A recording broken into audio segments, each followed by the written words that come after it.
আসসালামু আলাইকুম। মারামারি হানাহানি কখনো একটা সমাজে শান্তি বয়ে আনতে পারে না। মারামারি এটা একটা সমাজের জন্য অভিশাপ। আপনারা যদি কাউকে আঘাত করেন, যদি কেউ মারা যায়, তার ফ্যামিলি কত দুর্ভোগে চলে যায় এবং যে অসুস্থ হয় সে অনেক দুর্ভোগে চলে যায়। যার চলে যায় সেই বোঝে হয় বিচ্ছেদিকে যন্ত্রণা।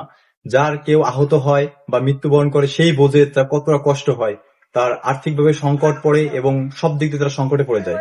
আর আপনারা যারা খুন করেন বা কাউকে আহত করেন, দেখেন আপনাদের কি অবস্থা হয়। আপনাদের প্রচুর আইন অনুযায়ী আপনাদের শাস্তি হতে পারে, যাবজ্জীবন মৃত্যুদণ্ড দিতে পারে। এতে আপনাদের ফ্যামিলির লোকদের থেকে আপনি দূরে চলে যাবেন এবং আপনার অর্থনৈতিক ক্ষতি হবে এবং ঘুমাইতে পারবেন না, অর্থ সম্পদ সব দিক দিয়ে অশান্তি হয়ে যাবে। এই জন্য মারামারি এগুলো আমাদের সমাজের জন্য একটা অভিশাপ। আসুন আমরা আগে যেটা করছি সব ভুলে নতুন করে মিলেমিশে আমাদের সমাজ গড়ি। আমি চাই যারা আগে অপরাধ করছে অবশ্যই অপরাধের যারা প্রকৃত অপরাধী এরা শাস্তি পাক, এটা আমি চাই এবং আপনারা চান। এখন থেকে আইন কেউ হাতে তুলে নেন না।